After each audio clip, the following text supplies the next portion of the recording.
What's up, everybody? My name is Chad. You're watching Downshift Pass, and this is the 2024 Toyota Land Cruiser 1958 edition. And folks, we're going to be going over this entire Land Cruiser from the exterior. This is a manual liftgate. You cannot get a power liftgate at all. The interior, and just overall, a very simple place to be. It's really not too much to show, as well as go for a drive.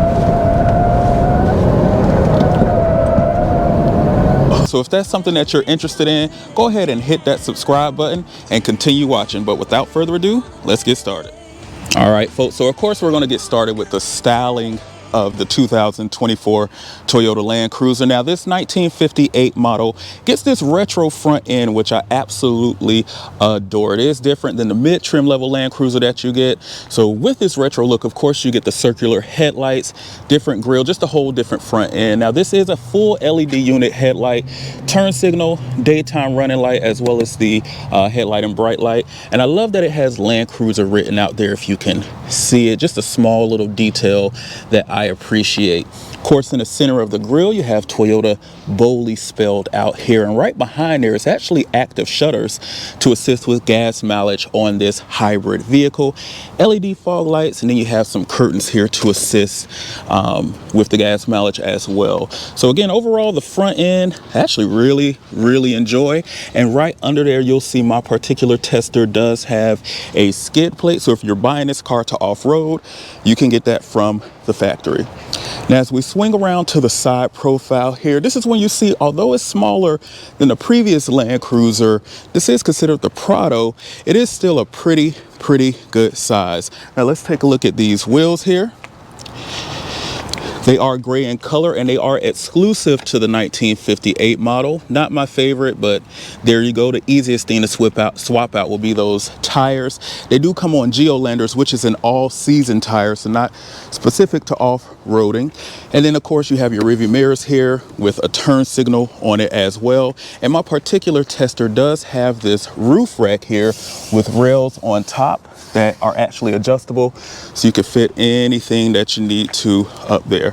Now, as we swing around to the back here, it's not my favorite look for the Land Cruiser. I think this is kind of when the styling falls apart for me.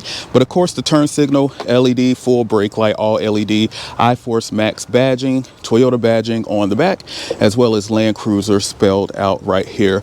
Now, this does have a tow package standard on all Land Cruisers, parking sensors as well. This is a body-on-frame SUV. So with that tow package, you're towing about up to 6,000 pounds. Now, one really cool feature back here, if you push this button, it's going to pop the glass here. So if you need to reach in for any reason, you have the ability to do that. If you're limited on clearance, it also helps. Or you could just let the lift gate up here. Let's find this button. There we go. Now, the 1958 model, this is a manual liftgate. You cannot get a power liftgate at all, which is kind of crazy to me on a $60,000 car, but it opens up to this space, 37.5 cubic feet of space. I do have the umbrella back here for scale for you. So pretty good space. Now, the load floor is really high. You have about 4 additional inches to lift up above the bumper, as well as just the ground clearance of the car. So this is where the battery pack lives for the hybrid system. So it is a little higher. Now, you're going to notice back here, you do have vents, you have cup holders, you have USB ports, you have everything you need for a third row, but you don't have a third row on the Land Cruiser whatsoever. And it's mainly because of this battery pack here.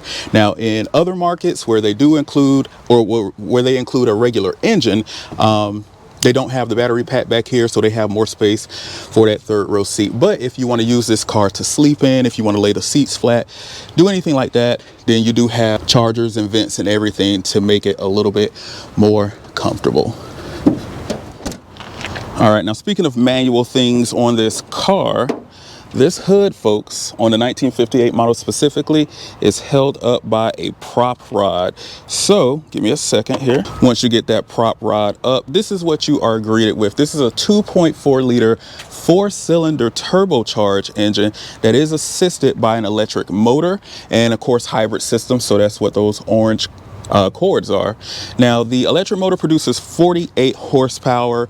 The engine itself total is 326 horsepower, 465 pound-feet of torque. It is mated to a 8-speed automatic transmission. Gas mileage is in the 20s. I've been averaging about 19 and a half, but I am in more of a city environment, so it's been a lot of city driving.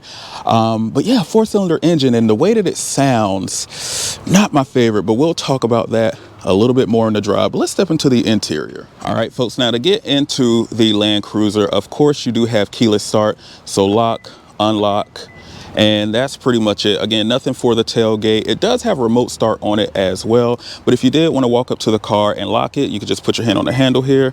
To unlock it, you just put your hand, power folded mirrors. To unlock it, you just put your hand behind the handle, and you are greeted to what Toyota considers a $60,000 interior. Now, this does have cloth seats, guys, but I will tell you the cloth feels really solid. You can tell it's going to probably outlast the vehicle. It's kind of that old school Toyota cloth seating. Now, along the door panel here, no soft touch materials. Again, to emphasize, the 1958 model is for a specific buyer who would appreciate it. But let me go ahead and hop inside. Foot on the brake, and start button is down here. And the hybrid system comes to life. Again, nothing special to show here. This car is really not meant for that. It's really meant for an off-road buyer or a person who appreciates simplicity. Now, I've had this car for 7 days. I've learned to really appreciate what it's about. I'll talk about it a little bit more in the drive, but of course you do have your full power mirrors, and again, or full power window, excuse me, and again, the mirrors do fold in and out, which I actually appreciate as well. Now, your speedometer and everything right here in the center is actually electronic. On the either side of it is not electronic, so this is a screen that is actually somewhat customizable. It's more just, look at that gas mileage, 18.3. It's more for just your settings on your vehicle, and that is about it. You do have a few options: drive info, boost gauges, of course your trip computer, tire pressure, traction monitor, pitch and roll. So if you're off-roading, you have that option, and that's pretty much it as far as customizable for here. Now, the infotainment system, this is a 8-inch screen. You can get a larger one on the more luxurious models, but this is a 8-inch screen. It gets the job done. Nothing big, nothing special to write home about. Wireless Android Auto, wireless Apple CarPlay, of course. And then this is going to be your climate control right below it. I love and appreciate that they included just physical buttons for climate control. Nothing for climate control is in your screen, and then the buttons are nice. They have a great feel to them. You do have driver as well as passenger temperature controls, and you can control the rear as well. So there is a tri-zone climate control in here. Heated seats as well as a heated steering wheel on my particular tester. If you want cooled seats, you do have to step up to a higher end model. Now, right below that, you do have 3 USB-C chargers, and then a space down here for your phone or just whatever. You can tell that's supposed to be a wireless charger. Does not come in this car. You do have your drive mode selector here. This car does have sport, normal, and eco. So drive mode selector here, and then different off-road controls here. You do have crawl controls. Second ECT is it'll allow the transmission to just start in second gear. Typical PRND. Over for manual controls, which is unnecessary in this car, but I love that it's huge, it's physical, it's easy to use. And then down here is some more off-road controls here. Differential locks, it has traction control, high and low, 4-wheel drive, 2 cup holders. And then, first of all, this is about the only soft touch material I believe in the car, and it's not really even that soft, but you do have great space in the middle console as well. Tons of pocket space in the doors, and just overall a very simple place to be. It's really not too much to show, but let's go ahead and hop in the back seat. Now, stepping into the rear of the Land Cruiser, this car doesn't have any side steps or anything. My tester does not, but it's not too hard of a climb to get up into. You'll see you have great space underneath the seat to put your feet, and great knee room as well. It's a pretty spacious cabin while being a smaller vehicle. Of course, you have an armrest back here, 2 cup holders. This is a tri-zone climate control here, so you can control the temperature, fan speed, obviously. 2 more USB-C ports, as well as a 12-volt here. And honestly, again, back to the the basics with this car, that is it. No soft touch materials. You do have one up, or I guess I have the lock on, but one up and down window switches, and the windows do go all the way down. Air vents in the ceiling on either side, as well as a light. And folks, that is it back here. Let's go ahead and take this baby for a drive. All right, folks, setting out here in the 2024 Toyota Land Cruiser 1958 edition. I'm going to go ahead and put it in its normal mode here. Now remember, ladies and gentlemen, this is a 4-cylinder hybrid powertrain. And like I talked about when I was going over the engine specs, you will notice that you're driving a 4-cylinder. Toyota did absolutely nothing to assist with the sound of this car.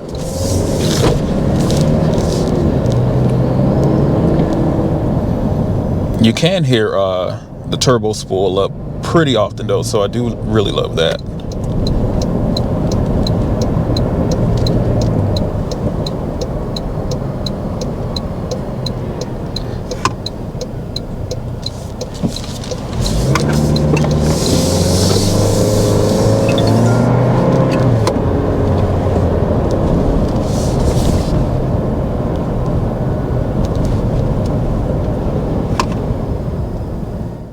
Oh, check it out. There's a sand colored Land Cruiser. That's the mid-level Land Cruiser with the different front end.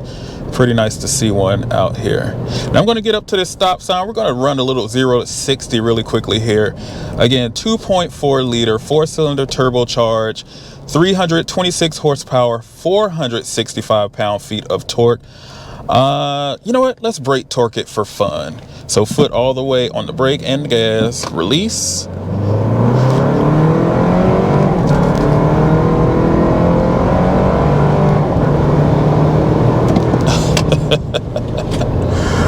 That was 60 right there. Now again, this engine is assisted by an electric motor. Now that electric motor produces 48 horsepower. It really assists, especially in a takeoff. I'm not going to say it puts you in your seat like a sports car because it's a Land Cruiser, but you definitely feel that immediate electric power that you would feel, say, in any other electric vehicle. And I actually think it's pretty cool. So needless to say, this is a really torquey engine. Even though it's not a V8, not a V6, you definitely you feel that low end torque, and that's really where it kind of counts sometimes, especially when you're just trying to move out the way or pull out very quickly here.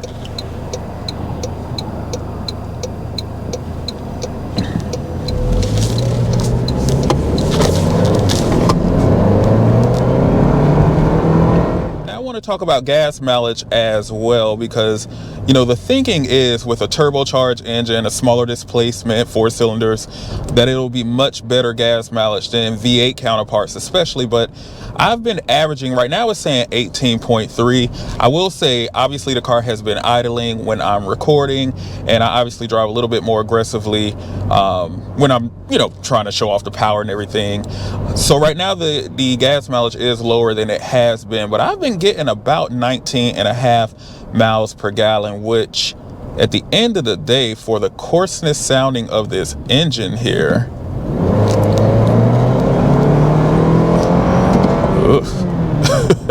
give me a V8. Could have had a V8, should have had a V8, definitely want a V8. Now, ride quality of the Land Cruiser here is actually really nice. Now the car, again, being a 1958 model, let's actually hop on the highway. Being a 1958 model, you are missing a lot of those luxury features and touches, leather seats, power seats, things of that nature.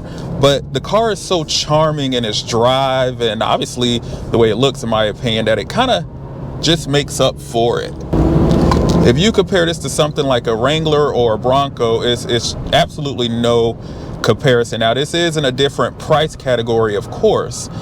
This one is as tested right at $59,000, and that's really when the price starts to make a little bit more sense in comparison to the lower end competition. The quality of the interior, the quality of the materials, even though these are hard plastics and everything, they just feel better. They actually look better, I think, as well. They just kind of give you a little bit more of a quality feel.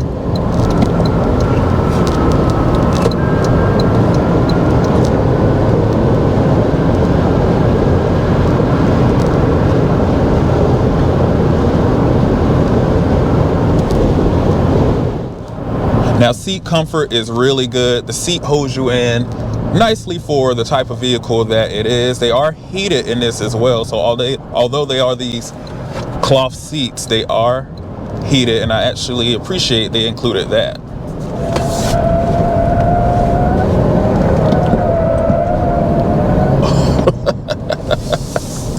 Now, the tires on this car, again, are an all-season Yokohama tire. Obviously, you're not going to be doing any type of hard driving in them. And as you can see, if you put this car into any piece of a turn, the wheels will squill. The car is going to understeer severely. But this is not what the car is about. It's definitely built for the trails. But I just like to have a little fun with it at all times. I'm just going to get back on the highway here. I do want to talk about road noise, but my vehicle does have a roof rack up top, so obviously it's going to be a little bit louder than if you did not have that. I don't think it would be an issue on the standard model or the models without it. With this car being $60,000, that's kind of some of the stuff you start paying for in comparison to, say, a Bronco or a Wrangler. The car just feels a lot more solid. It's not ponderous on the highway at all. It tracks straight. It doesn't feel like you're fighting it. If you've driven a Wrangler, you know exactly what I'm talking about. Bronco is a little bit better. This is top tier.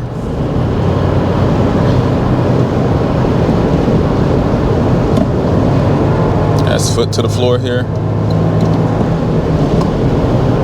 That low end grunt it's pretty mighty. Now, my vehicle is equipped with the standard audio system. They do have an upgraded audio system in the Land Cruiser, the mid-trim Land Cruiser model, as well as the first edition, if you're able to find one of those. But in this one, standard audio system through this 8-inch screen. And we're going to go ahead and do a quick little audio test and see what's going on with it.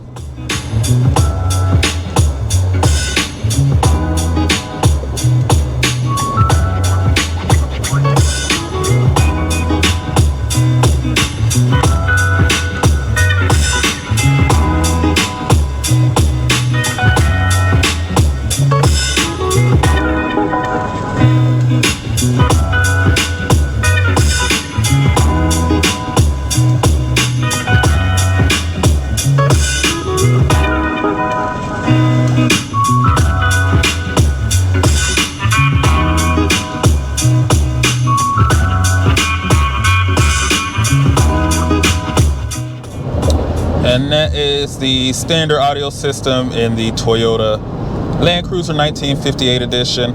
Again, no additional goodies, no extra subwoofers or 55 speakers in this $60,000 automobile, but that is not what this car is about. Honestly, this 1958 model is perfect for two different types of buyers. One, if you are a Toyota loyalist or just always appreciated the simplicity of Toyota products, then that is this. You don't have anything that a lot of people would think could go wrong in a car. Sunroof, there's no sunroof, power seats, anything electronic that you're used to, this vehicle does not have.